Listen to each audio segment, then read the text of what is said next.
think we're ready? 5 o'clock, straight up. Straight up.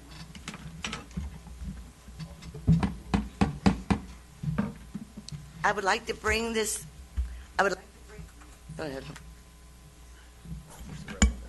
Oh, it went down. I broke it again. No, you got it on the. Okay. I'd like to bring the city council committee meeting to order. And I would like to say something right now to everyone. Please use respect for us too, because tonight is only for the council to talk and talk over all the documents and stuff that we've received from the public, so that there won't be any question and answer from the public. I hope you understand and here to listen. And we're here to listen to all the different things. So, with saying that, let's get started with the zoning rewrite review. Mr. Troy Truxell, would you be willing to start with us?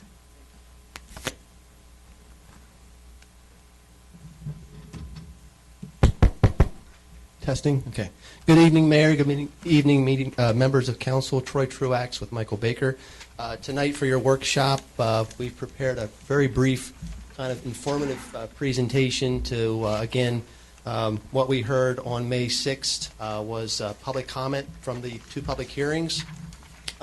Staff and myself have gone through and read the comments based upon our notes that we also took, but also the meeting minutes that were taken during that time, and evaluated those comments. And we do have some recommendations for council to consider. So this presentation tonight is to go through, based on those comments, and give our recommendations over where we think that some of those comments do have merit to make some changes to the document, to the draft zoning ordinance. So we'll just start off. So there's 2 types of categories of comments that we heard. One category deals specifically with what we can address in the current draft zoning ordinance.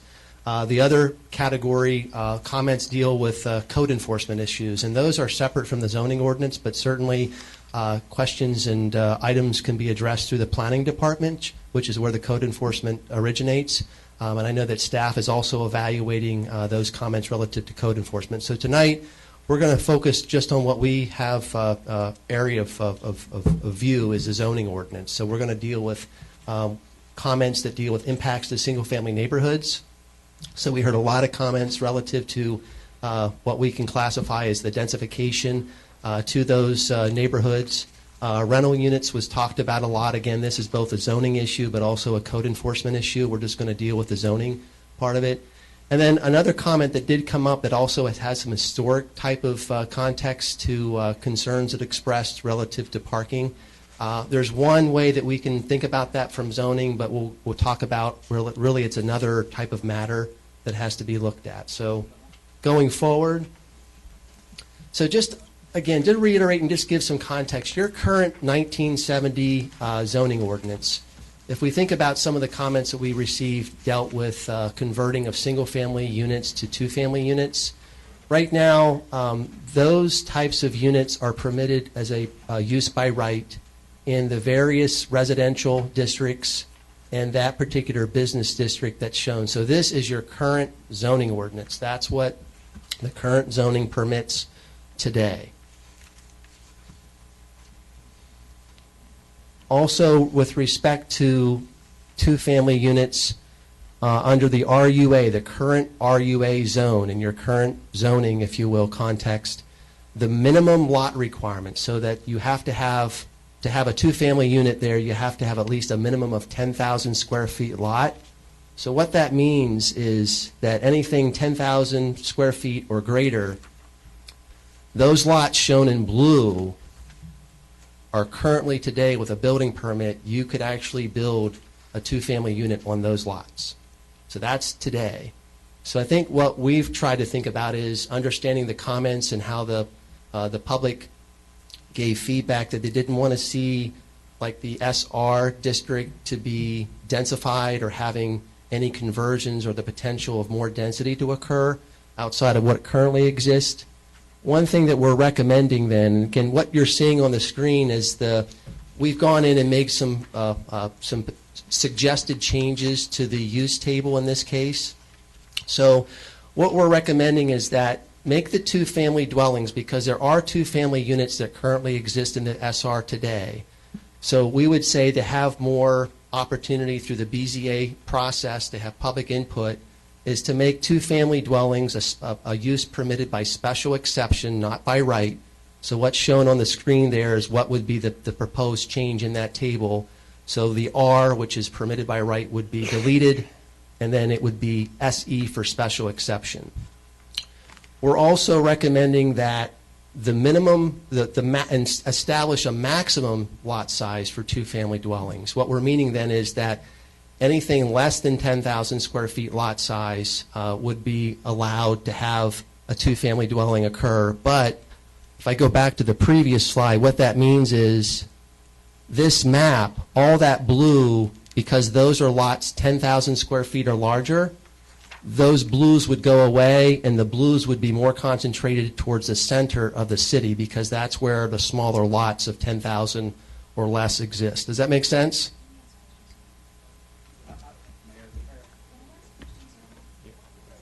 Yeah, should let her ask questions. You want to ask the question now? Yeah. Okay. Okay, just to clarify, so you're saying that in the 1970s zoning, which is shown right there, Correct. that is all the properties that is 10,000 square feet or more, and that is what is currently permitted to have two-family dwellings in a single house that looks like a single-family home, Yeah, so those lots could be converted to two-family units today. as it stands. I Right. think a lot of people are not aware of that. Yeah, so that's what your current ordinance allows. And as I understand you, you're saying that one of the proposals on the zoning is that we change the two-family by right on those zones to special exceptions to Correct. get the Board of Zoning Appeals involved in it. That way the public could have an opportunity to comment, have, through that process, that hearing process, right? And the third thing you said was the lot sizes would be a maximum of 10,000. Right. So then that would exclude neighborhoods that are, say, around War Memorial Park, that they could not have a two-family dwelling. Right. So what that would mean, that any lot that is less than 10,000 square feet, which are more concentrated towards the center of the city because it's more dense, smaller lots, basically it would take the blues there and they would go away, and the more center around where it says Martinsburg, closer to the downtown areas, that's where 10,000 square feet lots or less typically would exist. It would take those blues and say that's where you want more density to occur in the city. So that's what we're recommending as an alternative to that map right there. Does it make sense? It does make sense. I imagine there are some people that would like to exclude two-family dwellings in every single house. Is there some kind of legal reason why that can't be done? So I guess to just interpret your comment, there are two-family units that exist. So are you asking, can we just eliminate two-family uses altogether? I'm not asking if we can eliminate two-family uses in things that already exist. I'm asking, is there something in the law that says that a building has to be permitted to be a two-family dwelling? It's based upon the way the zoning is set up. So if based upon what your current zoning says or what your new proposed zoning ordinance would say, based upon the zoning district that it exists, so it goes back to this table. Oops, I'm going the wrong way. It would go to this use table, for example. So your current zoning allows two-family units to occur in the RUA district currently. If it did not allow, and that's where this table from your current ordinance comes into place. So in the RR and RS districts, two-family dwellings are not permitted as a use. So there's a blank there. But in the RUA, RUB, RT, et cetera, where it does have a P, in this case, it's a use permitted by right. So that's where you determine by district where specific uses are permitted or not permitted. So what I'm understanding is that the two-family approach or possibility is being tightened up, if you will. That's what we're proposing, because one approach is to make it a special exception, which provides more regulatory control from a public comment perspective through the BZA hearing process. The other option, too, is to consider just specifying the maximum lot sizes that a two-family dwelling could occur would be 10,000 square feet. So again, it's restricting of where those could be placed going forward, where any new two-family units could be built or converted from a single-family unit. Thank you. And Troy, if I might, I think the question that the counselor had, there is no law other than the zoning rules that say you can or can't have a two-family dwelling in a house. There's not a federal law like some federal laws dealing with halfway houses or rehabilitation. There's laws that say we can't prevent those, but there is no law that says you have to allow two-family dwelling houses other than zoning and then the policies of a city to allow for that to take place in certain districts. I think that was your question. So, if you could go back to that first page, Previous, the one that has the TEP. right here? Yeah, for clarification for those who don't know what those mean, because that's in the old ordinance, can you explain what the T, the E, and the P So stand for? T means, so for example, at the top of that, it's just right out of your ordinance. So that use is called a sawmill. So right now, it's a permitted temporary use, meaning temporary. So the T is temporary. Right. E is special exception, so mineral extraction is a special exception use permitted in almost every district shown. And P is permitted by right. So it's by right, as it says it in our new ordinance. Correct. And the things you just explained, what does that do for UR and RUA? So good question. So let me just finish up this slide real quick. So the additional recommendations, again, hearing what we heard to protect the single-family districts, for example, in this case suburban residential, right now under the draft, we have multifamily, townhouse, and efficiency micros permitted as a special exception. We're recommending that we just do not permit those at all in the SR district. Again, based upon what we heard, there's some loud concerns about densification, et cetera. So we're recommending to take those out. Now recognize that you will probably have some in cases where you would have a non-conforming use to occur. But to your point, council member, let me just going the wrong way. I have another map here that you've seen before, but it tells the picture, tells the story. So you know where the SR district is. It's west of downtown. There's the colors on this map. Red are commercial units, and the yellow orange type of color are multi-family units. So if you look to the west of downtown in the SR, there's very limited coloration to the map. So there's really limited of commercial or multi-unit properties. But if you go to the urban residential, which is largely to the east of downtown, traveling north and south, if you will, there is a good number of commercial units and multifamily units that are scattered throughout that area, that neighborhood. So when we say that it's just all single-family residential, that's not true. This is based upon the actual property type. The other thing that map's not showing are two-family units, which are also scattered throughout the UR district. So that's one area where we came back and said you have such a dichotomy of uses in that UR area. That's why it in itself is more mixed uses, may not be in the same building, but you have a number of cases that we've shown before where you may have a dentist office on the first floor, apartment units on the second floor, or next door to a residential property you have a corner type of business or small neighborhood scale store or commercial store or business. And that's why the ordinance specifically says that neighborhood retail or small commercial are limited to 3,000 square feet.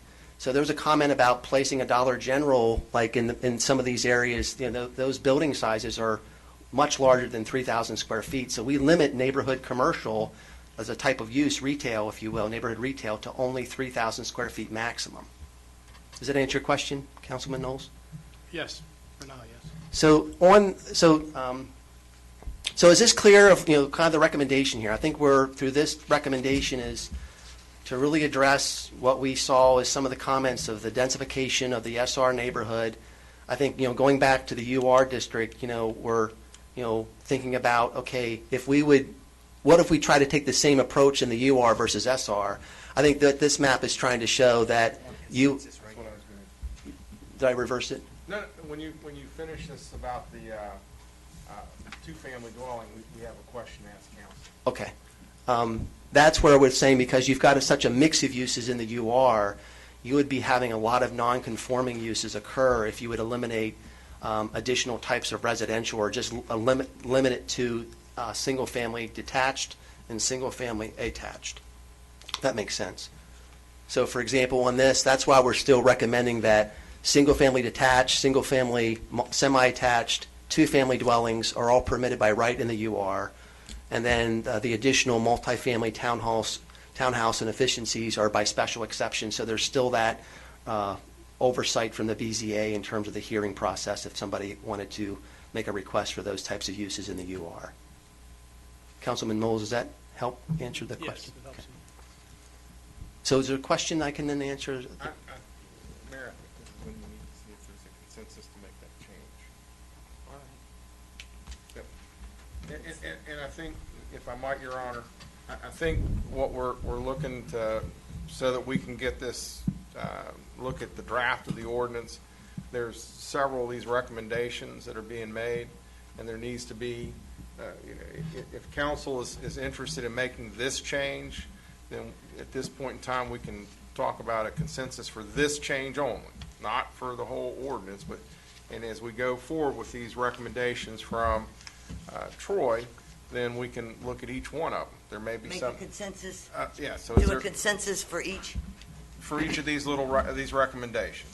Just to Alright. clarify, when it says do not permit, that means that people could not even go before the BZA to ask Right, if they yeah. could do their Right. two-car The- garage for an Yeah. older family member. Right, so what would happen, Councilmember Nelson, under SR, where it says SE currently for multifamily, townhouse, and efficiency, it would be a blank cell, meaning, and that means not permitted. So you're correct, I'm just clarifying what you mean, it would be not permitted in that district. The only way that it could change is if there would be an amendment made to the zoning ordinance, say that over time that, there's issues or indication that we need to allow that use to occur, you'd have to go through an amendment process to the ordinance. So that's the only way that that could occur. So Troy, the highlighted RSE and SE special exceptions, those are what we're eliminating? What you would change is under two-family, council member, currently says R for permitted by right. We're recommending to change that to special exception. And then the remaining multifamily, townhouse, and efficiency, we're recommending to eliminate SE and just make it a blank cell, which would equal those would not be permitted in the SR district. Okay, that's what I understand, but the two-family dwelling where it says RSE, what do we- What it's showing is a track change. We're just trying to show what the change would be in the document as a track change to keep track of what the change is. Oh, okay. So R is, That's why it's underlined. That's It's why it's crossed out, yeah. Okay. There's a line through the R, and the SE is the new Okay. label, if you will, the Okay. key code. Okay, I was confused there. I appreciate the clarification, yep. Yeah, we're just showing track changes of what it would look like if we would, make these particular changes in the document. All right, at this point, then we could have a consensus to change the SR. We're going to change the SR to make the change to the two-family dwelling, make it an RSE, Oh, just an SE. Just SE. Special exception. the special exception. So I got another question. So that means that in the urban residential, that would not change? Based upon, correct, to answer your question specifically, yes, and we go back to this map of our reasoning why. So under the, can you go back to that one more time, please? Yeah, because, okay, Most of mine is in the suburban. And if you have a recommendation, I think that's fair too. This is what we recommend based upon our review and analysis, but I think it's an opportunity for council to also make suggestions too. Yeah, my recommendation would be to put that in the UR also. So you would recommending, The same thing you're doing in the suburban. in okay. the UR. So just so we're aware, so we're all clear, then any multifamily townhouse units, et cetera, those would all be non-conforming uses going forward in the UR. It would be grandfathered in. Yeah, that's my, Okay. In the urban residential area, there are a lot of storefronts that have been made into weird dwellings. And to me, the highest and best use for those would be a small store with an apartment above it, as it was designed 150 years ago. Yeah, and that, I think what's being contemplated here, council member, is just the residential portion of the table. We do have a slide on commercial uses that might address your question too. yeah, and, I understand Councilman Nelson's point to that. At the very least, I'd like to see the two-family dwelling in urban residential set up by right under special exemption. Okay, so we'll make two-family UR, make it a special exception instead of permitted by right? That's my recommendation, yes. And then multifamily townhouse and efficiency micro, keep those a special exception, or? I would like to see them go the same way as it did in the SR, but So eliminate those as uses altogether in terms of permitted uses? correct. That's just my recommendation. That's two different, are we, I think we need to first I get the think we- recommendation or consensus on the change to the the first, suburban residential. yes, I think because we're putting too much in one, okay. Do we have a consensus for the, I'm good with the recommendation for the suburban residential. I am as well. I'm good with suburban residential. I'm good with the changes in suburban residential. I as well. okay, thank you. Or what about, Now, Councilman Knowles has talked about making changes to the urban Urban, residential. right. Making the two-family dwelling a special exception and eliminating any multifamily dwellings, townhouse dwellings, or efficiency micro-unit dwelling as a non-conforming use. And that's in the urban, That's the urban the residential. first, As opposed to Code. what was in the original, the two-family dwelling by right, multifamily townhouse dwellings, and efficiency micros by special exceptions. Your Honor, if I might, just so that people understand what special exception means, I'm not sure how many of you all are familiar with the Board of Zoning Appeals.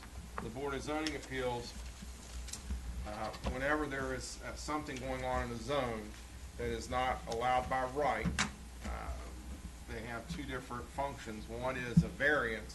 Variances deal with such things as setbacks. If you have a lot that instead of meeting the minimum setback, you're a foot or two over, too close, you have to come to the Board of Zoning Appeals. They have 5 criteria that you have to meet. If you meet the 5 criteria, then they can grant a variance for that. A special exception, which is a use change. The use change, they also have criteria that deals with such things as how it impacts the neighborhood. Is it consistent with the comp plan? Is it going to create additional vibrations and noises? Is it going to overload the utilities? That's sort of what they look at for the special exception. Those each have public hearing portions before the Board of Zoning Appeals. We have 5 members on the board plus some alternates.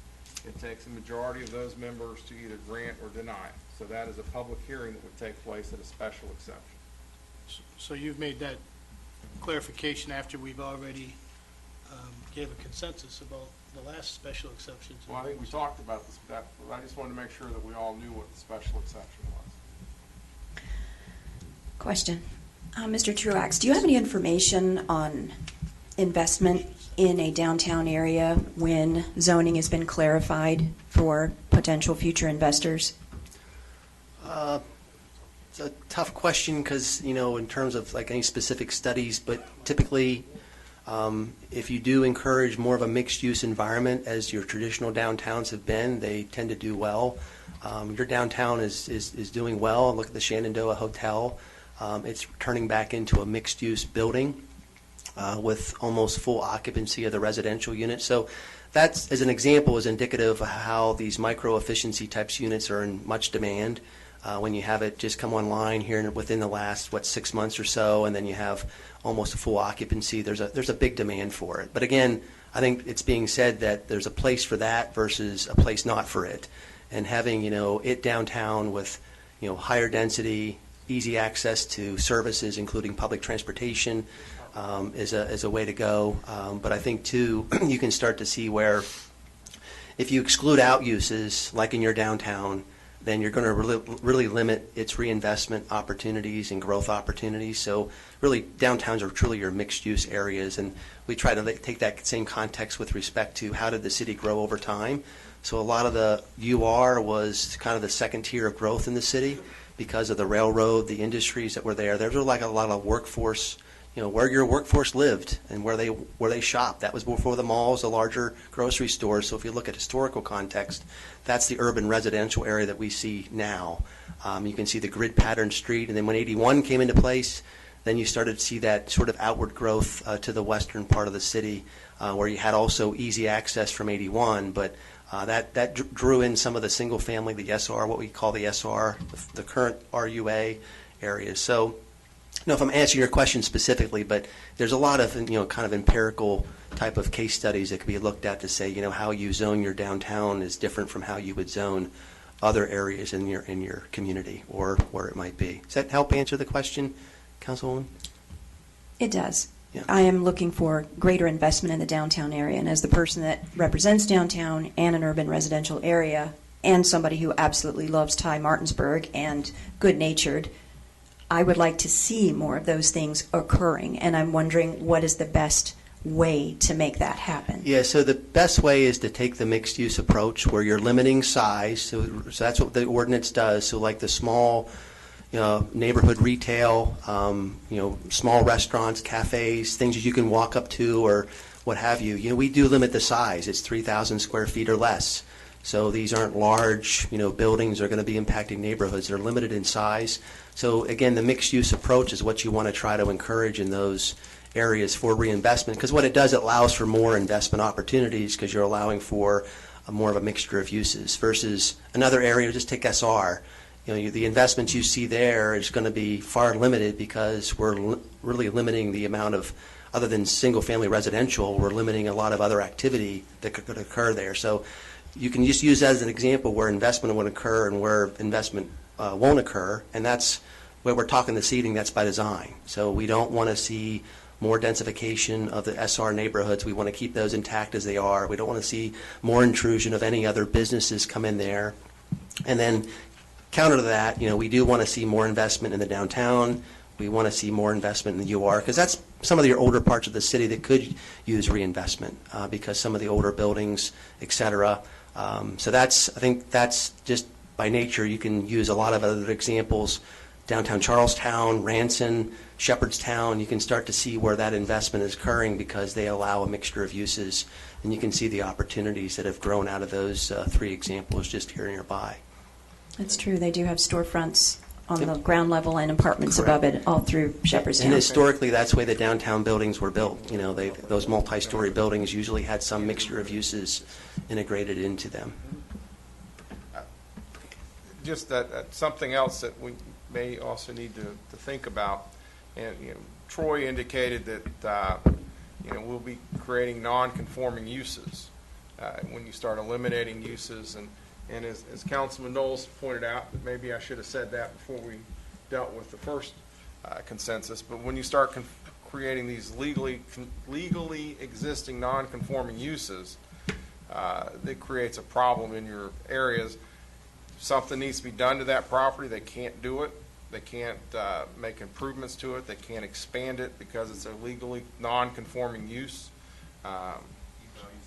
It devalues the property. So those are other things that you have to keep in mind when you start eliminating uses in districts. Thank you. If it's already permitted. Well, right now it's permitted. As If- of now, I mean, here's the funny part, I mean, there's some that would want us just to completely go back to the drawing board, but honestly, in the UR, Kevin, I got more rights right now than what this, than what you're proposing, so, I mean, I still have to get the square footage to put a two-family unit in, I still have to come up with all that. And I don't, and I know we can all pick out a bunch of units in Martinsburg that have been an issue. But anytime I think of a unit becoming two, is I think of the bigger houses, that their values, because they don't have any value as a single unit anymore, and they just sit there, and they sit there, and they sit there, and they just get ran down. And if there's not a value in that property, it's just what's gonna keep on happening. Well, that being said, I would change my recommendation from the stuff that I've already heard on my recommendation to keep the special exemption and turn just two-family dwellings into special exception instead of by right.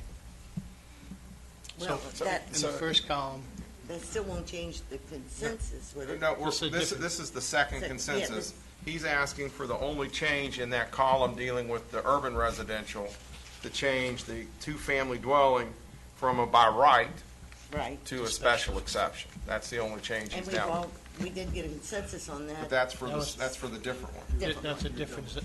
Yeah, Yeah, we're it's done up with the SR, we're now dealing with the UR. Mm-hmm. And so now the question is there a consensus to change the two-family dwelling in the urban residential from right to special exception? Question, Troy, in the suburban residential, you said a maximum of 10,000 square feet. For two-family would be If- the recommendation. If we would come to a consensus to change special exception for urban residential for two-family, would you make a recommendation for a lot size, a maximum lot size, or?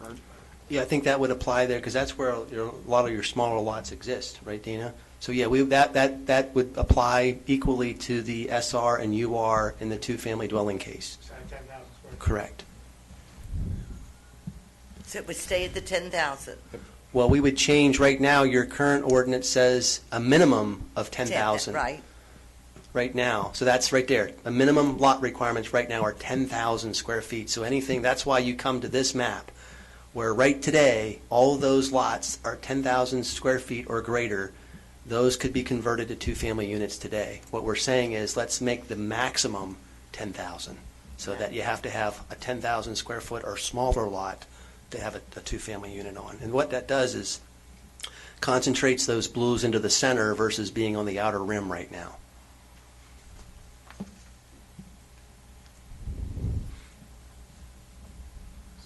See if there's a consensus to that change. Do we have a consensus for this change? For the, what do you, Changing the Yeah. two-family dwelling in the UR from by right to special exception. So just to clarify, you want to make it more restrictive than what our zoning is currently, Kevin? Yes. so do we have a consensus for that? I said- Yes, I agree. I'll go along. Yes, I'll concur. Okay. We have two. Anyone else has? Three. Four. 1, 2, 3. I'm sorry, I'm not sure exactly what we're voting on right here.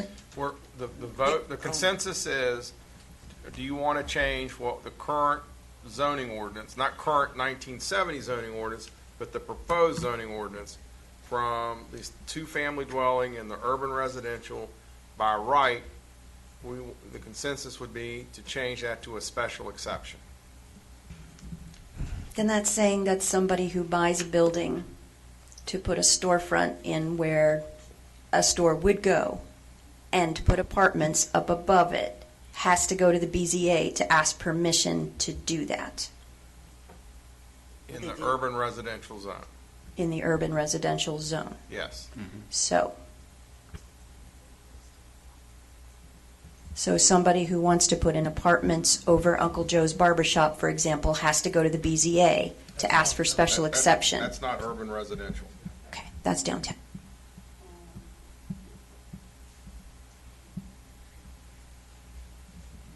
So something like Ty Martinsburg could not happen unless, That's again, That's downtown. downtown. Dang it.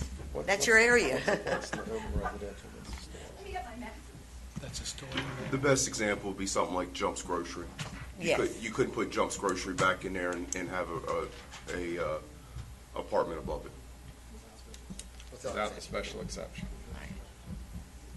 So do we have enough consensus to move it forward? We had 4. All right, we have our consensus, okay? That moves on. Okay, so continuing suburban residential, again, hearing concerns. We do currently, again, if you look at the proposed list of permitted uses, either by right or special exception in the SR, there's really hardly any commercial uses right now. The other ones that we're recommending that we remove in addition are these 2, adult daycare and child daycare.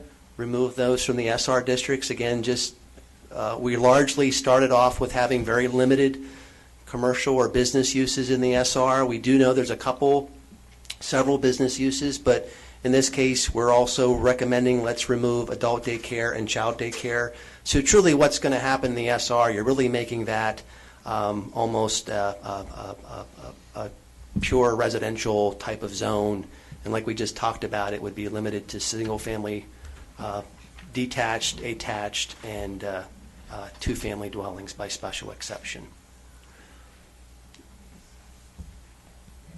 So a single mom could not have a daycare center where she watches her own kid and 4 others. That would be a consideration, Councilwoman, yes, of whether or not that's a good idea or not. So again, going back to listening to public comments, those 2 would be businesses that would operate as a business, and then to that point, there would be an impact where if you needed to have something local, accessible to a residential neighborhood, right now, with this proposal, you would not allow that to occur. It would have to be in a mixed-use zone like UR or wherever that use is permitted. And you can see adult daycare is permitted by right in the UR, in the downtown, mixed-use residential, mixed-use commercial, and mixed-use institutional, but not in the suburban residential.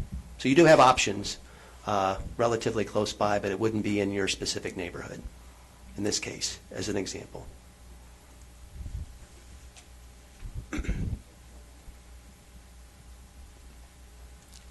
I'm good with that. I'm good with that, too. Steve, you're good? I didn't hear Steve. No, I'm not. Right, no? Yes, I'm okay with that. Kimberly? Are you okay with it? Sure. Okay. I think it'd make a handful of people happy and another batch of people not happy, but it seems. All right, so we have, 4? You didn't ask Jason. Yes, I did. He said no. Oh, he said no. I guess I just didn't hear. You What- didn't hear that, no. No, he said no. All right, so we have 4, 4, and 3? You have the consensus. 4 and 2. You have a consensus to remove the I special have a exception. All right. Can we just make it very clear, Troy, that if this gets passed by ordinance, those that are running daycare centers now in that district zone, They're still there. they're They still would be permitted a- by grandfather. They would be I a just want to make sure that's legally- clear. They would be a legally Non-conforming non-conforming use. use. I just want to make sure that Gotcha. those who are operating currently are going to continue to be able to operate. Once they cease to operate, then it becomes a different issue. Right. Or if they want to try to expand, they would be, No expansions. I'm just no- making sure that if it passes, that folk don't think those are going away. Right. That are presently there. right, Thank they would you. remain, but as. Thank you. I If also. a new one wanted to come in, that would be different. No. They're prohibited. Prohibited. Got In it. the suburban residential. In the Yes. But in the SRs. urban residential, they would be all right. Yes. I'd like to talk about urban residential to that point, the adult daycare. I'd like to see that change from by right to special exception.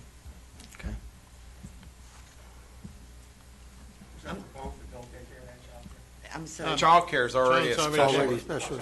Yeah, all right, so what are you saying, what did you just say? Kevin? Change adult daycare for urban residential from by right to special exemption. And that's I'm in sorry, urban. the urban, you're saying. Yes, All right, consensus? I say yes. I'm good. Yes. Fine with that, yes. Okay? You? You say no? You? All right, it passes. It's, moving on, it's consensus. We have to vote. But if it exists today, it's still, Pardon me? Right. excuse me, if it exists today, it would stay. That's As a grandfathered. legally non-conforming use. Exactly. But if it new one, okay. So the other topic, of discussion was accessory dwelling units. So again, your current, by policy, they are permitted today for family member use only. So let's use an example that in this picture, this is an existing one. This exists where, Kim, Dana? Alabama Avenue? There's no other standard. So right now, the way this one was permitted, it had to have a family member dwell in that accessory dwelling unit. If that family member moved out, or that family member was, passed on, there's nothing preventing the owner of that ADU to rent it out to a non-family member. So we're clear on that. Right now, those uses exist in your city, and there's almost limited to no regulation on them. So this is putting on more regulations. What we're doing is we're tightening up the regulation. This proposed ordinance, your current proposed ordinance under Section 408, and this was brought out in the public testimony during the evening hearing. One person acknowledged this. These are the summary of regulations that are being proposed. So a property owner must, so again, these are uses, accessory uses permitted in the various districts. A property owner must file a use and occupancy permit for that use. The property must be owner occupied, meaning the property in itself. So a renter couldn't rent it and be an absent landlord, rent the house, the primary use, and also rent the ADU. That's not allowed. You have to be owner occupied. So it puts the onus back on the owner of the property to have a good tenant. The usable floor area of the ADU shall not exceed 50% of the usable floor area of the principal dwelling unit, or 1,000 square feet, whichever is less. The lot size must be a minimum of 7,500 square feet. Parking for the accessory use must be provided on site. And then at any one time, the number of dwellers in an ADU shall be limited to one adult and minor children related to said adult by blood, marriage, adoption, etc., or two adults in total and minor children related to at least one of the adults by blood, marriage, adoption, etc. So there's a lot more regulations to control these types of uses than you currently have. So right now, you have very little to no regulation on ADUs. The new ordinance, as drafted, provides you with a lot of additional protections. So this is really tightening it. It definitely does. Can I ask something here? Yes, sir.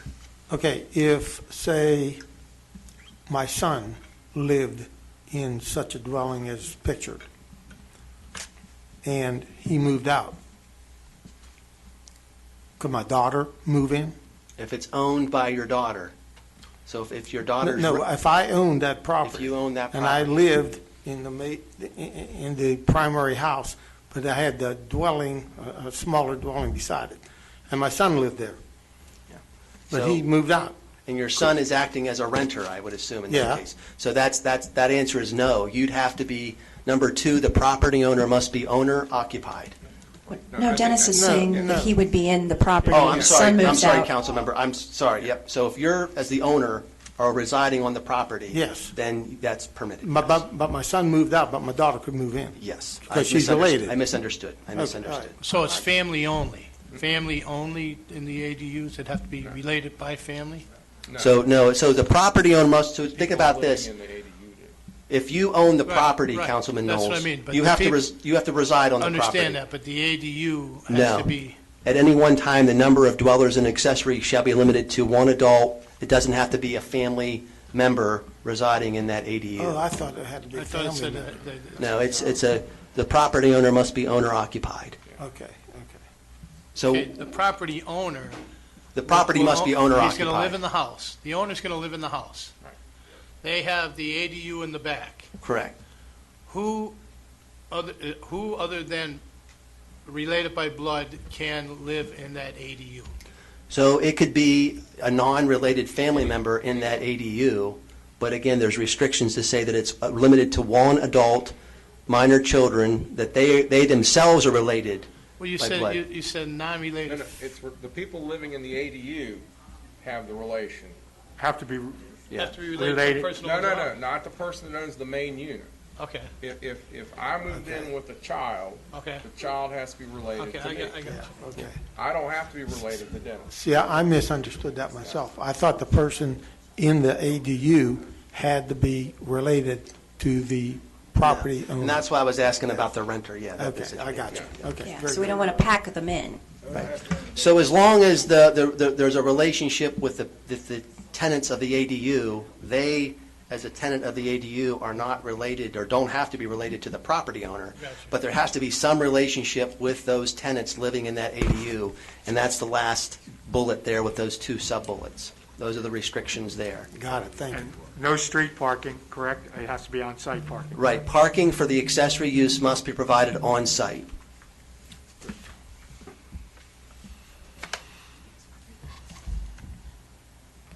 What did you say? Speak it. So did they make any changes? I, for one, like the idea of a family member being able to be on your property. I know that everybody, both your all's concerns over there or is it becoming a rental and tearing it up. So, but on that, I'm fine with taking it to making it just a family member, and I feel like that's where you all are going. My one issue that I have is that the lot has to be a 7,500 square foot, so Kevin, your whole ward doesn't matter. You're out. Because other than existing any new properties, they can already split that lot and make it 2 units anyway, because they don't have to have the 3,000. Jason, I was just trying to get clarification. I'm good either way, to be honest with you. Yeah, I was just seeing it. I mean, I like the idea of if Peyton need to stay at the house and you could put a room above the garage. I like that idea. I'm not, in a lot of parts of Martinsburg, I don't know that it's necessarily appropriate. No. Or not for Peyton, but it wouldn't be appropriate for your daughter to move into behind my house. Right. So my one thing is I'd actually like to see it be able to be spread across the city, drop the square footage, but make it, it has to be a family member. More restrictive one way, but allow it across the city so that it's not just in certain areas that can hit that square footage. It's pretty restricted that it has to be owner occupied, not the person you rent to, family member gets to live back there, but like you have to be living and owning in it in order to.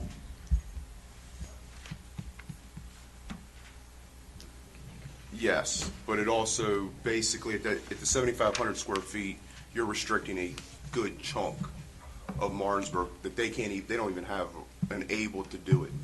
Yeah, as somebody who's had to deal with dementia in her family, the idea of being able to have a relative close at hand with his or her own independence and be able to look out for them is something of value.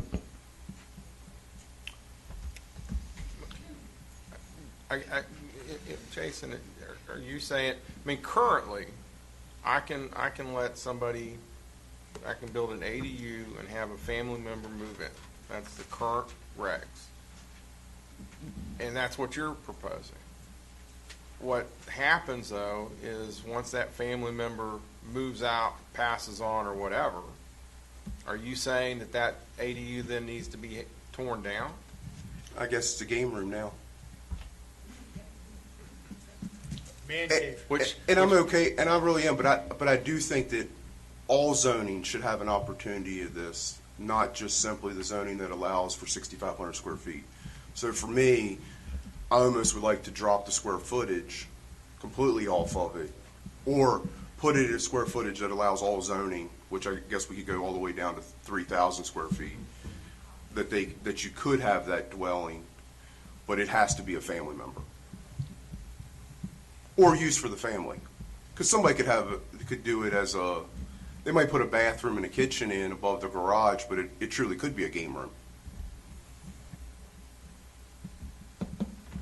Where are we stand now? What's the recommendation from you guys? You didn't go over that yet, did you? Well, our recommendation is currently, this is what is in the proposed draft ordinance that was before council leading up to the May 6th public hearing. So this is what the public reviewed or sees. We're recommending no changes because we're only trying to point out that the current regulations right now have higher standards than what your current ordinance has. So we're trying to emphasize that we have a lot of regulations proposed for ADU units. I think what you have to contemplate is what Councilman Baker is suggesting is an only change. So we're not recommending any change to our current proposed standards. Currently, it is open for family members, and I don't think there is any, is there any restriction as far as size? I would have lot size, correct, Dana? That I would still, if I had a garage at my house, I would still have to hit the square footage of my lot to be able to. You would have to meet block coverage, but if your garage is existing. That's part of it.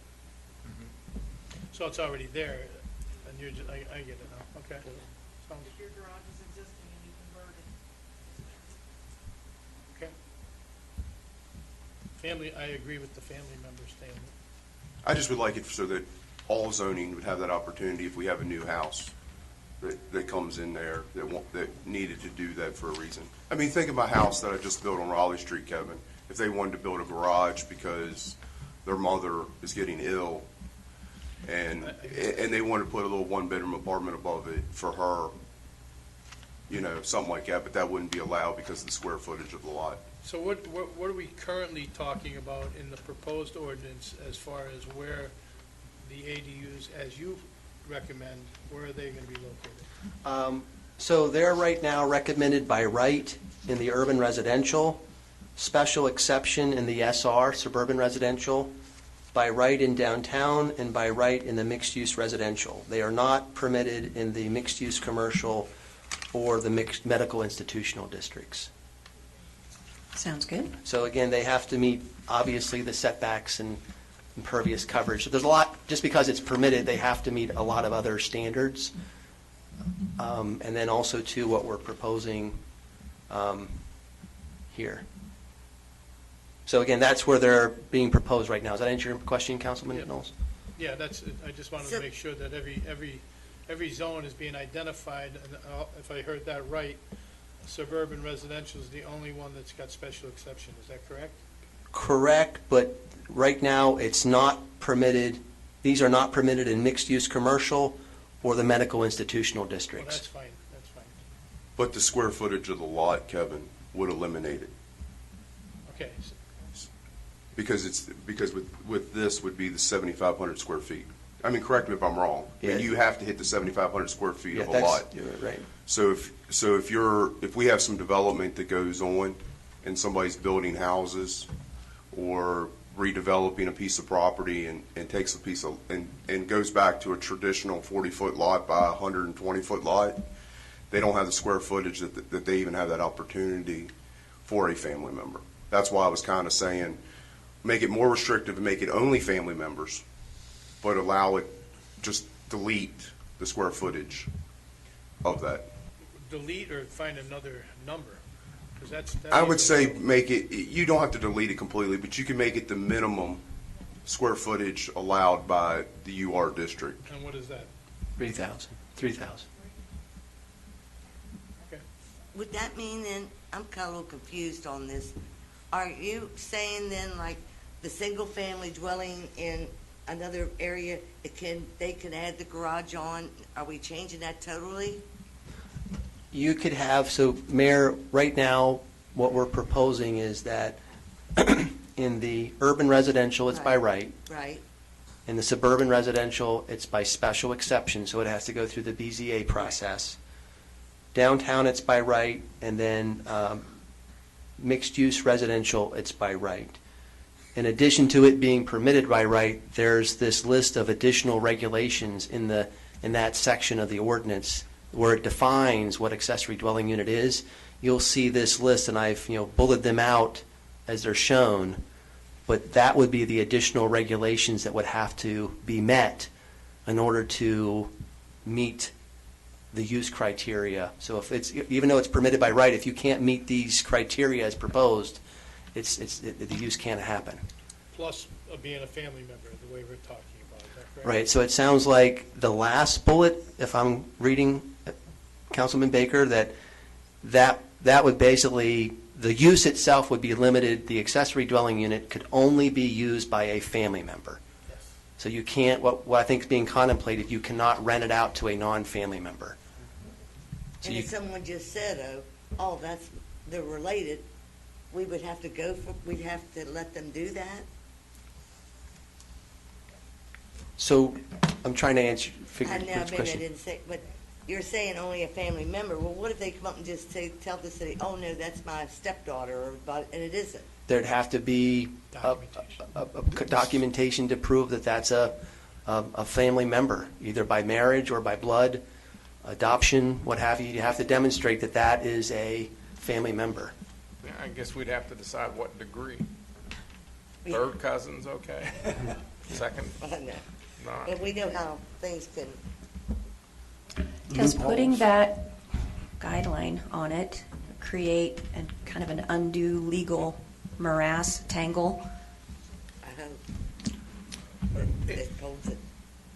I think, in my mind, when you allow this, I mean, one, if you're going to allow just family members, we are going to have to define what family members we're talking about. Because there is, I mean, you can go out many cousins, and they're technically family members, but are those family members that you would want to include in this definition? We would also need but the other issue is once this is created, and that's, I think, what has happened in the past. It was created for a family member, and then that family member has moved past or whatever, and we have this ADU. That does create a burden on planning to go out and supervise these ADUs to make sure that if the family member is no longer there, you have to cease using this as an occupied residence.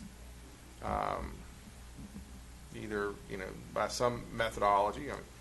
The game room, that's one methodology, but you can't have, separate kitchens and bedrooms and bathrooms. That could create a residential unit. Those are things that if council's wanting to restrict them to family members, that's something we're going to have to decide how we're going to define what a family member is. That doesn't need to be decided in this document, does it? Yes, we'll need to put a definition in the zoning ordinance. Which we already do have a definition of family in the zoning ordinance. Again, what does that say? I could read it off. Tina pulls it Or up is it here. on the blue sheet where I have, or am I? No. I'm No, it's sorry. in the actual draft. I'm sorry. Because Sorry. we weren't It's- planning to change family unit. Yeah. It's defined, so there's a definition, so So it What? defined as any one of the following groups up to two, so there's a definition here that you could go by Where's as it a. Well, that's the unit, that's the definition that we use to comply with HUD, to say that it can be up to so many unrelated individuals within because that's the HUD Right, so you'd have to definition. then Yeah. evaluate that definition again based Yeah. on this conversation. Yeah, we would have to come up with a new definition, at least for the portion of the ADU, for that definition of family. Because remember, several years ago when we had to deal with our HUD requirements and the ADA requirements, where we had to completely redefine what a single-family unit was. It's not the atomic family that many of us grew up with. It's now a whole different animal. And so we have to look at that to make sure we don't have an issue with that.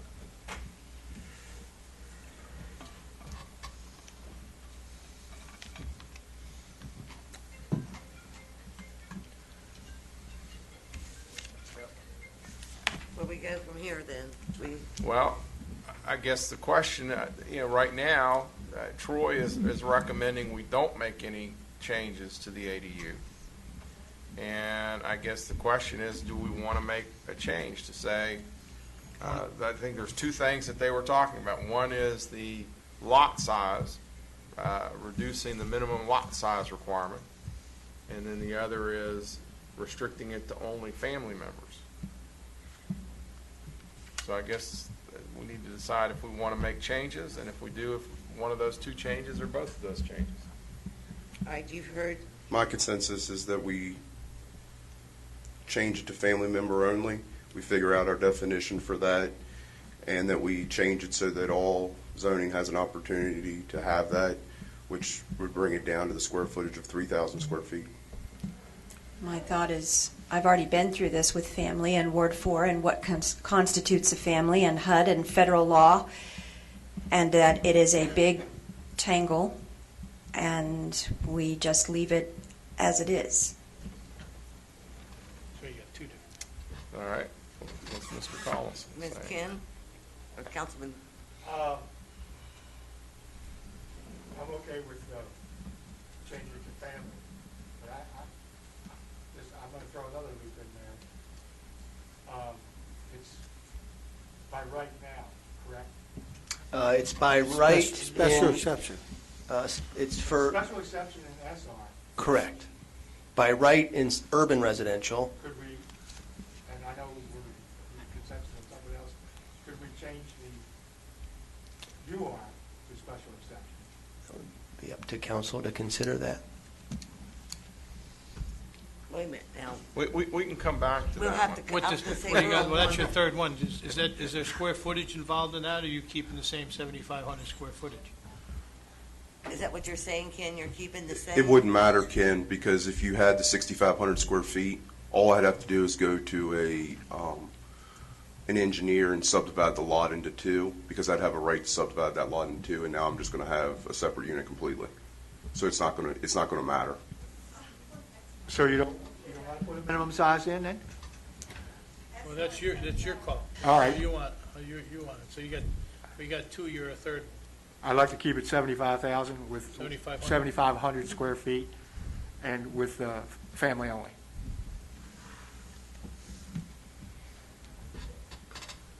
I like the family. I like the special exemption in my urban residential, and if we're going to do it, 7,500 square feet.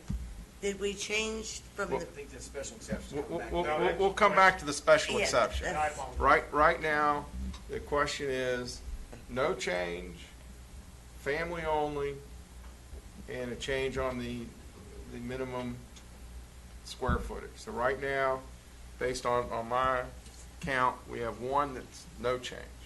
We have 3 people so far that like changing it to family only, and one person that's wanting to see the square footage reduced down to 3,000 square feet. and is everybody, we got them all? No, we haven't got. I'm good with the family only Mm-hmm. and remaining at 75. That's what you said, right, Ken? Yeah, that's for a special exception. Well, we haven't gotten to that yet. Oh, I'm sorry. We'll get that here in a second. Okay. All right, Steve? I'm for no change at all, to keep it existing. Your Honor, it appears that the consensus is to change it to family only and leave it at the 75,000 square feet, 7,500 square 7,500 feet. is what, okay. And then there was another proposal to change.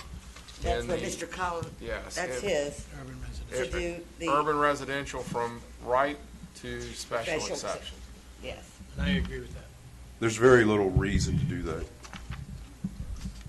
Because if I have 7,500 square foot and I'm in UR2 or UR3, for $500, I'll just split the lot.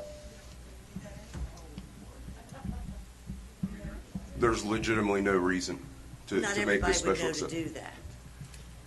If anybody that asked, they would know. I mean, it's kind of redundant, in my personal opinion. If I have if I'm at my 7,500 square feet on my house, and I can go to 3,000 or 4,000, then I'll just do it and then split it off. So you're saying then no to this? The special exception. you're saying no. Kimberly? The one that can. The special exception. The only question is the special exception And you are. and you Yes. are. Right now. Ken, yes? Yes. Yes? Yes. Yes. All right, that consensus All right, will continue. You are the special exception. Right. yes.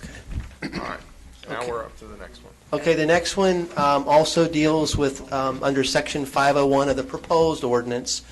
There was comments made, it's there in red text, it's under accessory uses and structures, and I'll read this.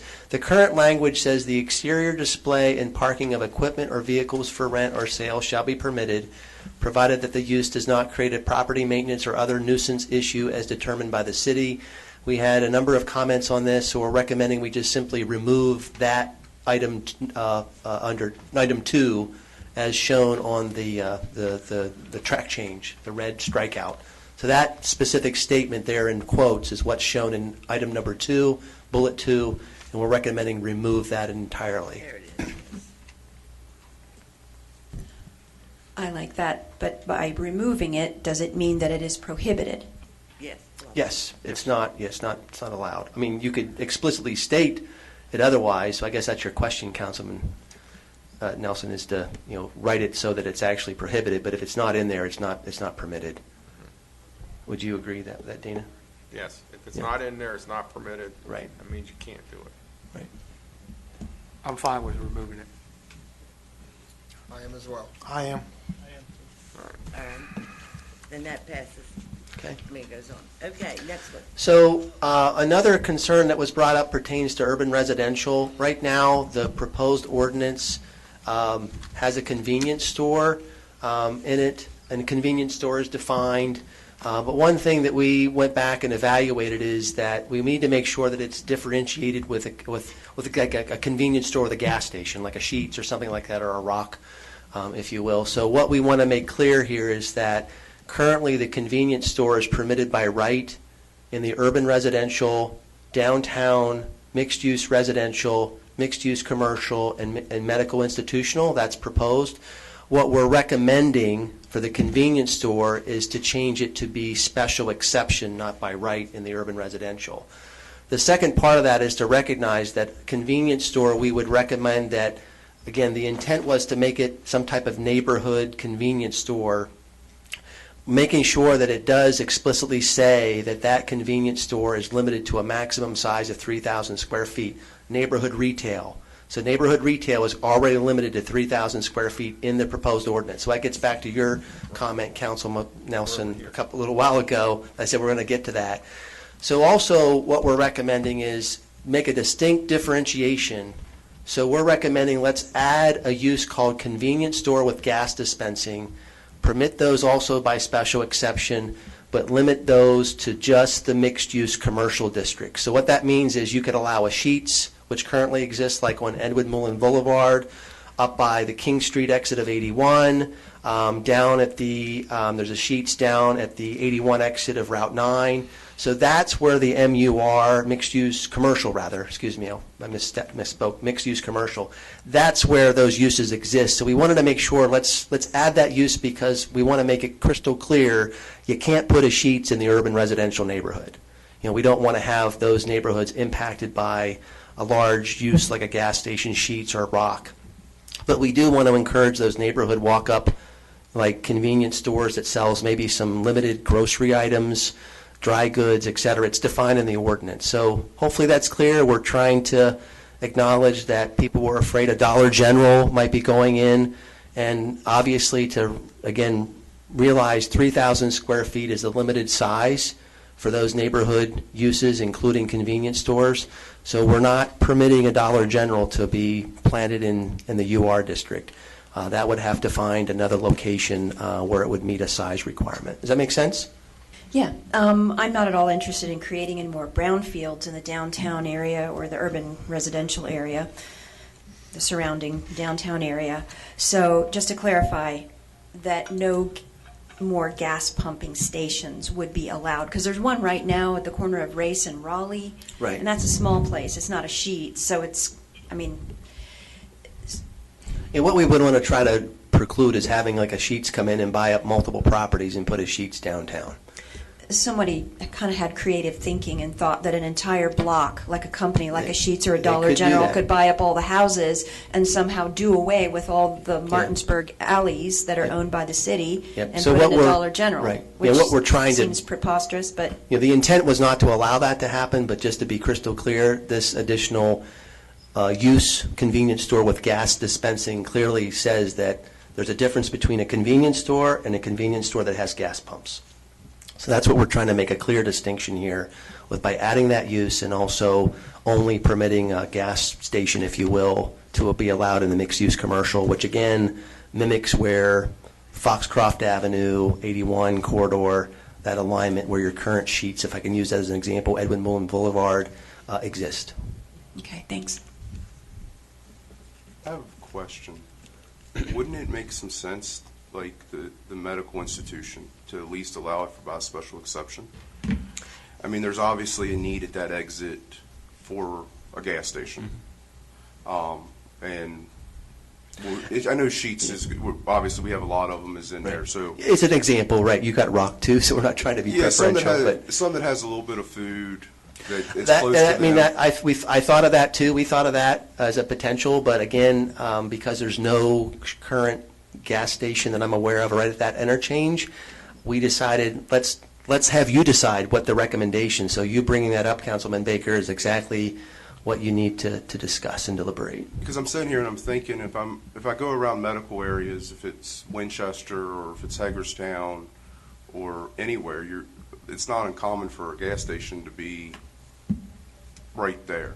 I mean, I'm not saying it should be about right so that it gets tucked away, but I definitely think that. The other one I would say, and I know what you're talking about with brownfields, but we're in a different age of containing gas.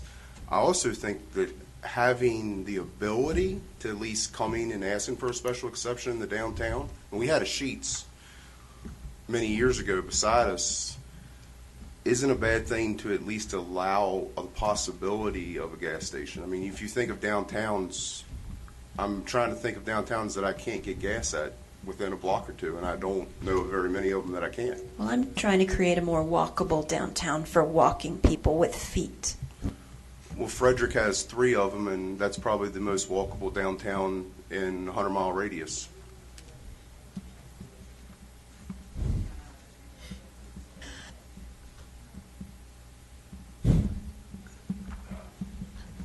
I like the recommendation as it is. I mean, typically, if you look at land uses, those larger, rocks, Sheetz, they're going on. The bottom line is, Sheetz, for example, and most others, they have to meet a minimum traffic count. And if you don't meet that test, you're not going to get one. So where they're heading out is where you have close to interchanges, where you're getting that high traffic, easy on, easy off. So typically, you're not seeing those convenience store gas stations that are getting larger and larger by the day. Now with eat-in dining, if you will, are not going typically in your downtown. So they're usually going out on the periphery edges. So the medical institutional, if council thinks that's a viable potential to have one there, that would be that. We just recognize there's not one there now. It's really predominated by the medical center and some of those other uses supporting the medical center. Plus, there's residential right there too. Sorry, I'm kind of thinking of it as a safety issue as well. When I come home from school, I exit there by the highway. It's a lot of switching in and out. Apartments over there. You've got people coming in to visit sick relatives, friends in the hospital. It's a pretty dicey kind of area as you go through there. And then on the other side of it, you've got Briarwood and areas I'm sure they wouldn't want to have a gas station there, but. And then, with the example of the hospital in Winchester, you got that hospital way out there on that expansive highway. Lots of room. The old, I'll give you the best one. Of course, that hospital's not there anymore, but you had Hagerstown, the old hospital, and literally Sheetz was a block away from it. So, and then those nurses and doctors walked to that Sheetz. I don't think about Sheetz for food. When you work 12-hour shifts, they might. I mean, the point's being made is that, if it's convenient for people to come and see family members, relatives, or you're working there, convenience of gas and food is the way that we operate today. So the logic makes sense. It's just whether or not that location you can see that type of use. And, again, I think the recommendation is to make it a special exception in the medical institutional district. So if anything, you'd have some control. I'm not advocating, I'm just trying to explain what Councilman Baker is, where he's potentially coming from. But again, we didn't recommend only a gas station in the mixed-use commercial because it mimics where your current Sheetz or other convenience stores with gas stations are currently. So you've identified the change to be convenience store from the urban residential from by right to Special exception. special exception. Correct. And you've added convenience store with gas stations with the only special exception in mixed-use commercial. Correct. What we're talking now is possibly adding that to Medical. medical institutional. Correct. All right, then, this would be, do we, as a consensus, leave it the way they have written it? Or do we want,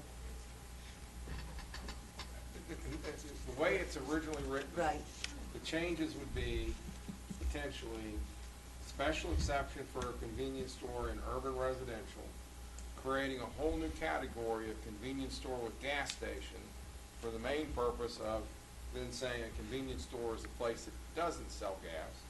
Having that by special exception in the mixed-use commercial. Councilman Baker has also said he would also like to see as a special exception in the mixed-use, or in the medical institutional. So I guess the question is, do we want to make those 3 changes? Or 2 changes? Or no change? My recommendation would be go with the special exemption as you'll put it by adding special exemption to medical institutional and convenience store with gas. I think I'd go along with that, with Kevin. I'll concur with that as well. you okay with it then? Ken? Just support the 2 and not medical institution on the convenience store with gas. Right, Yes. okay, Kimberly? I like it as written right here. I'm not keen on putting a gas station, even by special exception, right there at the hospital in the neighborhoods. Obviously, you know where I stand. That's a lost opportunity for the city of Martinsburg. Well, if the consensus, if you say that's 4 for the 3 changes. I didn't get Oh, you didn't want special exception in the medical? The special exemption that I put out was for the 2 that you mentioned and then adding the special exception to medical institution. The one that Jason asked. I did not. That's And I correct. think those 2 also said that. That is correct. I'm sorry. So the consensus is to change convenience store and urban residential to special exception, to create the category of convenience store with gas dispensaries and make it by special exception in the mixed-use commercial and medical institution. No, not medical institute. No, It was 4 to 2. It's You 4 to said 2. no. We both said no. And remember, this is to put together the ordinance. Now, the ordinance will then come back to you all for a first and second reading, and then a third and final reading. So, this isn't the final of it. This is just get it to you all for, But Get it on the are these, let's clarify, Ken, are the recommendations tonight in the ordinance, or are you voting on these amendments one by one again? we're making, no, that'll be in the ordinance that comes before council. All these recommendations All these will be in the zoning recommendations rewrite? will be in Okay, And they'll just be- making that clear. Individually. No. No, One one zoning ordinance. ordinance, which will have all of these recommended changes in That it, have been, that if the consensus has They're been all made. Oh, I Upgrade to see. one ordinance. So, So is this not going back out for the community to take a look at it? I think that's the next discussion at the end We'll of have this to talk meeting. about that here in a bit. Because that's not how you made it sound. Well, that's how you progress to the end. And if you want to have additional comments, then we'll have additional comments. To clarify, did my colleagues just say that they wanted to have, by special exception, convenience store with gas station in the medical Yes, yes. yeah, correct. area? 4-2. Okay. So I just want to clarify again, rentals was a big topic. I think a lot of the comments, again, we go back to, if you evaluate the comments, there's concern relative to zoning and there's concerns relative to property maintenance code enforcement. We can only address right now the zoning topic, but I just wanted to, again, reiterate for council's benefit, there is regulation now, law, it's been probably, 2 years, Mr. Sayer, that's been on the books, that as a home rule municipality, this is under West Virginia Code Chapter 8, Article 1, Section 5A-K, home rule municipalities may not pass any ordinance, act, resolution, rule, or regulation that prohibits or effectively limits the rental of a property in whole or in part, or regulates the duration, frequency, or location of such rental in whole or in part. This applies to bed and breakfast, tourist homes, and room rentals. That's why in the ordinance that, because of this law, we had to specify those uses that being permitted by right in all the districts. So again, we're really, I don't want to say hands are tied, but if you go against what the state law is, you're setting yourself up for a legal challenge. Correct? You can correct me my statement there, Mr. That's Sayer, correct. but Well, either the state code says that you cannot regulate those. If we put it in our ordinance, then this ordinance could be challenged, or the city could lose its home rule status. so again, I know it's a concern, but we're doing what the law says you have to do. I think a lot of people don't realize that. Possibly not. I think we've tried to make it clear through these presentations of what the issue is here that we're dealing with. There's nothing to do. Nothing to That's do a there. clarification. It's just Thank you, Troy. highlighting that point. So we go on to So another one, relative to temporary uses, this deals with outdoor events. So temporary outdoor events, we're recommending that do not permit those at all in the SR district. So we're recommending just make that a not permitted use in the SR, but change those to permitted by special exception in the UR, downtown, and mixed-use residential districts. Would people be prohibited from having an outside birthday party? No, because all special events right now, that's correct, it's regulated by only on public property. So council has on the code only relating to outdoor events like parties, block parties. That's only through public property related. So this would deal with any private property. So birthday party, you could still have a birthday party at your property. Again, you have to go back and look at the way it's worded in terms of temporary outdoor events and what that means. But we're putting additional regulations. So again, I think we heard that we didn't want to have any more impacts on the SR district, so we're making those not permitted in the SR, but then putting additional oversight through the BZA process in the UR, downtown, and MUR districts.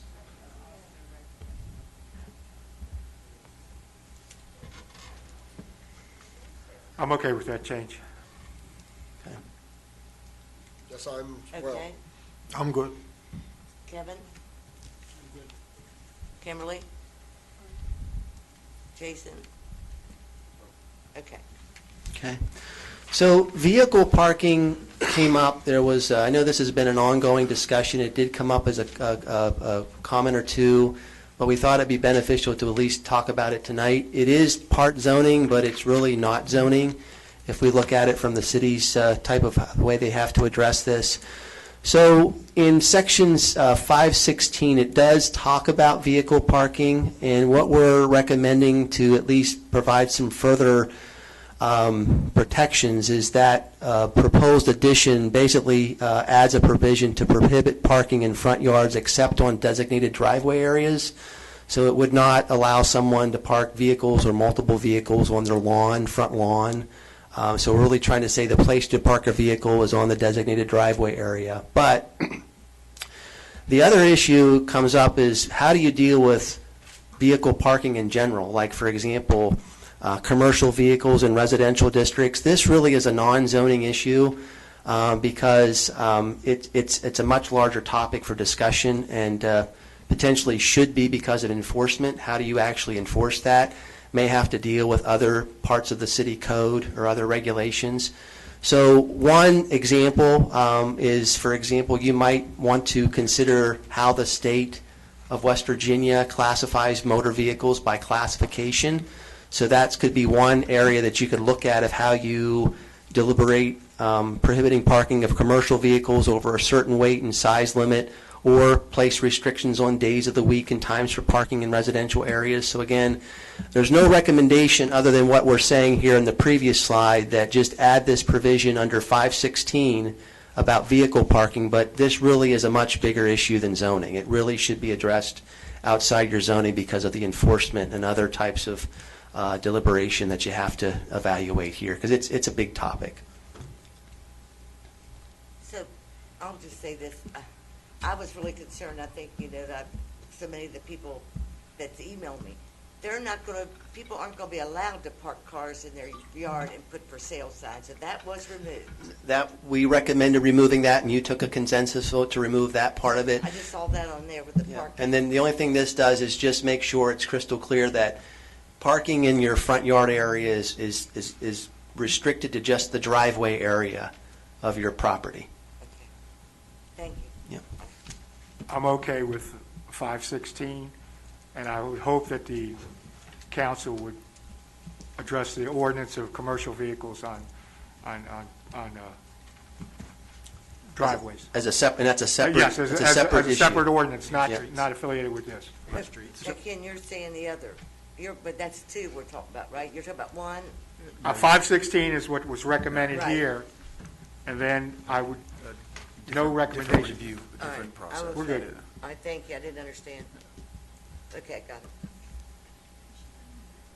Okay, the consensus?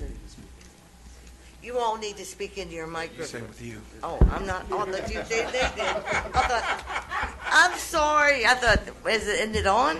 It's on. Okay, I thought you was pointing to them. I thought, I'm sorry, I'm getting tired. Okay, excuse me. I've gotten closer to you tonight than I've ever been. I don't know, I keep working my way.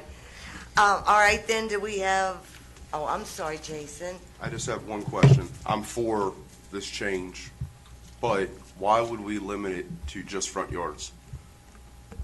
Why, like in the new urban residential where I have to have an alley to park into, I don't want to see cars parked in the backyards It's of. a fair point. Fair point. I want cars being parked In the driveways. in the driveways. Yeah, it's a very or fair the park- point, and, we can definitely just make some tweaks to that. Number two, that it's prohibited in yard areas except for the designated driveway, because yard areas would cover front. We don't want them in the side yards, but I guess it would depend. If you had a driveway that went alongside of your house, it would be so.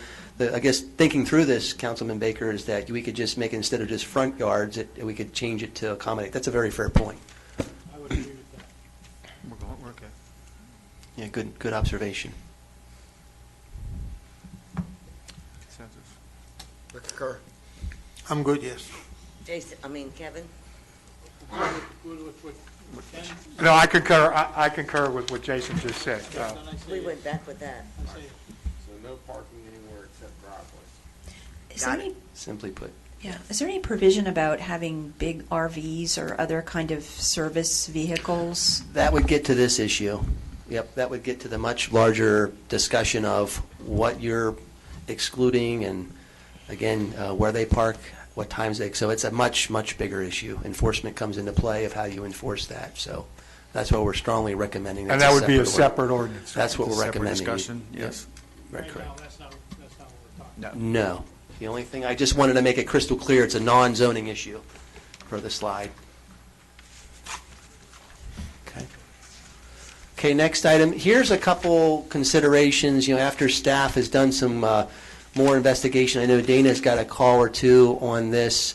The area that you see in blue hatched is currently, under the proposed zoning map, is mixed-use commercial. Because of the nature of that area, a lot of single-family residential, I think correct, is we're simply recommending that those areas in hatched, the crosshatch, also be zoned to UR versus MUC.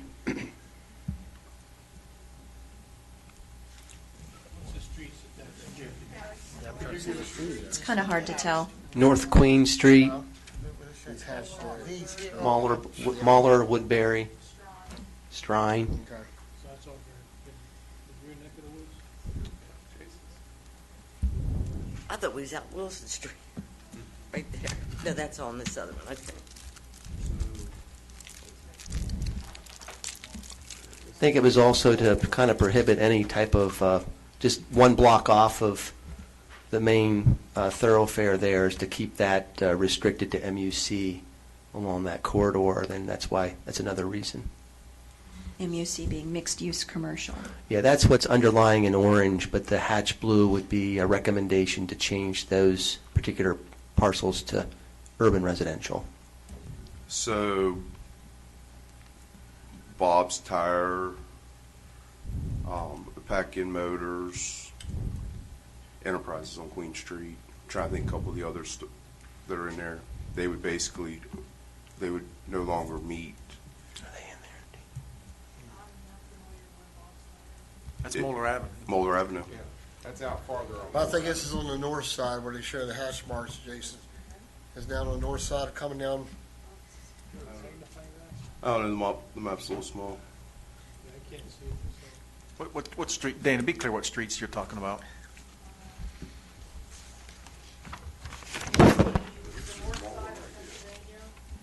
Union Avenue, Strine Avenue, and Third Street, to the alley, Terrace Street to Woodbury, and a small part of Granger, as well as, one parcel between Daly and Rockwell on the west side.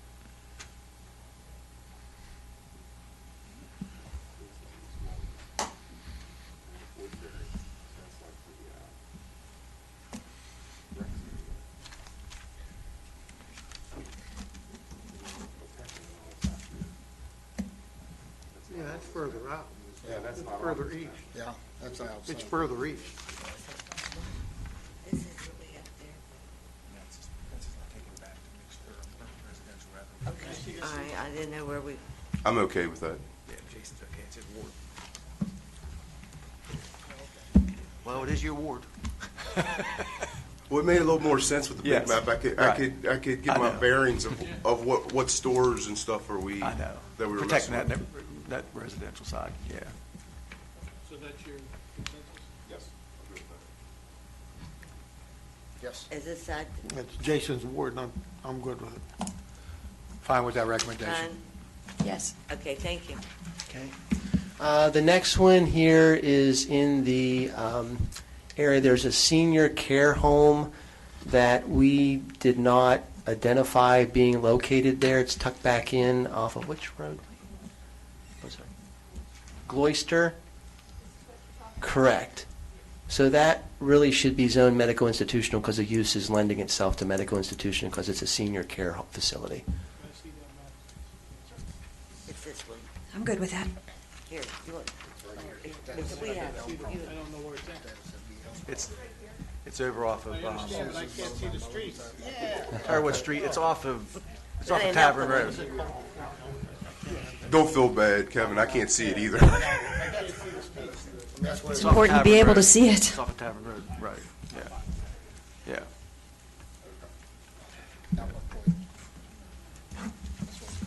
Yeah. Okay. Are you okay with that, Ken? I'm fine with that, yes. consensus? I'm with- good. I'm good with that. All of it? Okay, we have a consensus.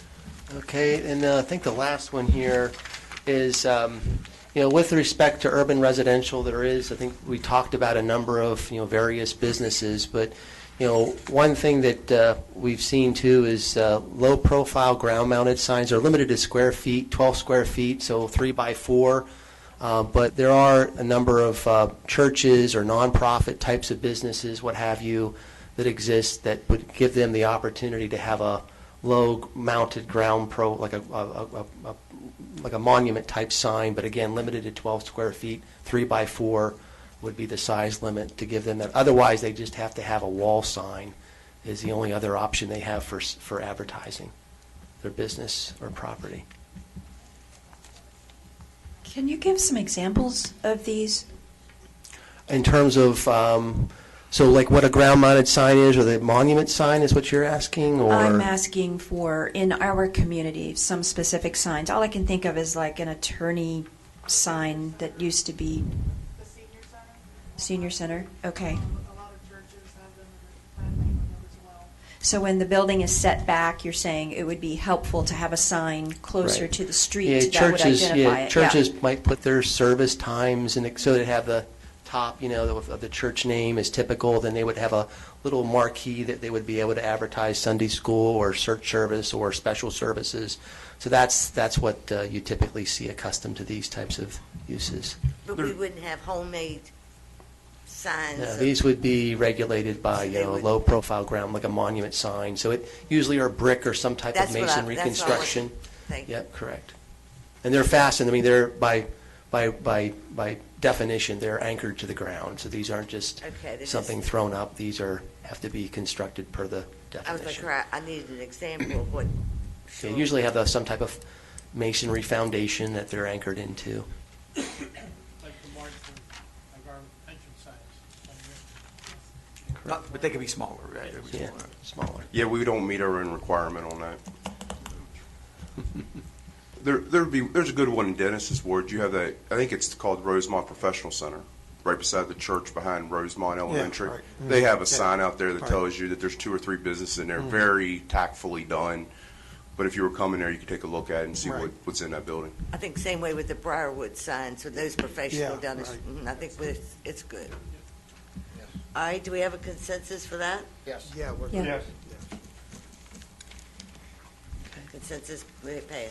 And that was it. That slide was meant to be before these couple last slides, so that's, Next steps. that's Actually, are there any other recommendations for council? That's what I was getting. The next, I think what Ken was asking, before you talk about the next steps, those were some of the recommendations that came out of the public hearings and some of the comments that, y'all could consider based on tonight's PowerPoint. I guess Ken and the mayor's asking, is there any other recommendations from council from what you've seen changes?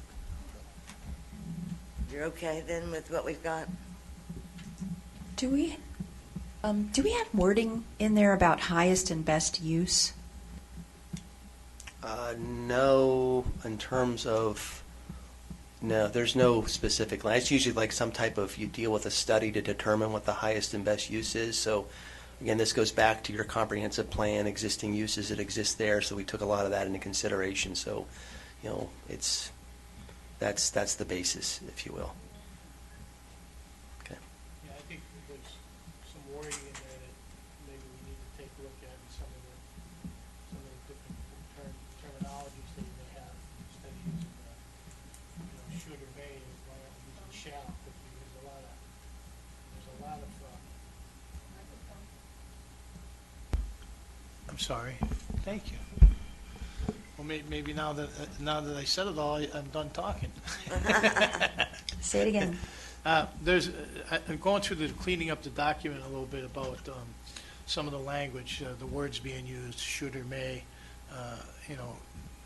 I know that when it comes to legal terminology, the word shall carries a lot more weight than those two terms. And a few other things in there, I mean, I could go on a little bit more and more on it, but I'm not going to do it at this point. But I think we need to really take a look at that, and, my recommendation would be to put it back out for public comment and see what else we can come up with. Yeah, we did take a look, I know previous comments that we got from the public on the may and shall, and we did take a look at those, so we'll go back and look at them again, just to make sure, but we, trying to discern where shalls or, where it's required versus where there might be flexibility, so we did try to evaluate, but we'll go back and reevaluate that, Councilman Knowles.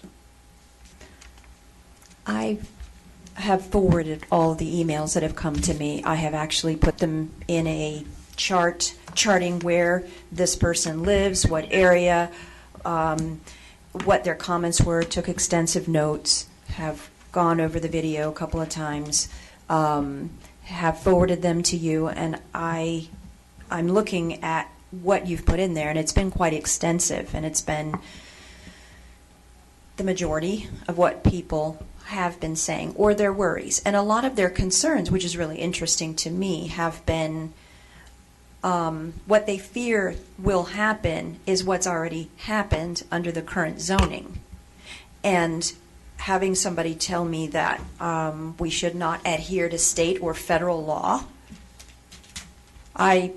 with my classroom, I pledge allegiance to the flag and to the republic for which it stands. Federal and state law is important.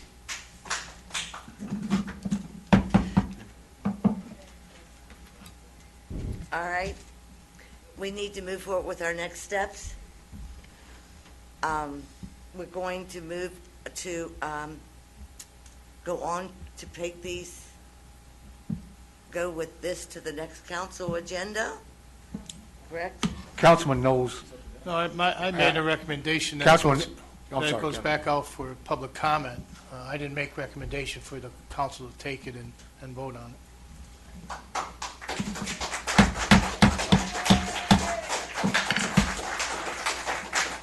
Seems like there's been quite a lot of comment going on, regardless of the admonition not to talk, plus the waving of signs like little semaphores.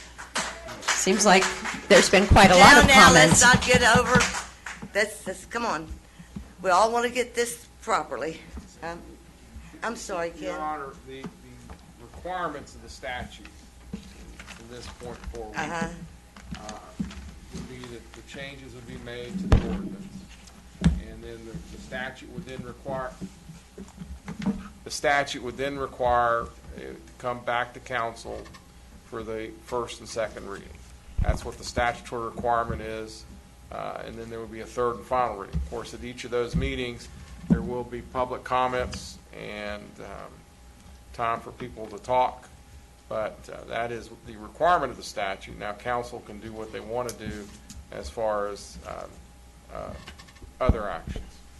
I'm worried there's going to be another scrapyard come in because we're required at this point to okay a scrapyard under the current zoning.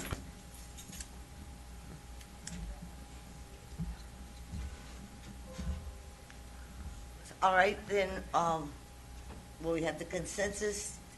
I guess the consensus, to find out the consensus, are we taking the ordinance to first and second reading, or is the ordinance going back out for public comment? Take it to first and second reading. Second. I'd like to see it go back out to comment. I'd like to see it to go back out to comment. I don't mind seeing it go out for comment, to be honest with you. I'd like to see us go ahead and proceed with it. All right, Your Honor, you changes get to made. decide. Do you want it to go to first and second reading, or do you want it to go back out to public comment? All right, I say it goes to first and second reading. Okay. And that's what we'll do. All right. That's it. That's it? We're done. Motion to Thank- adjourn. Bishop.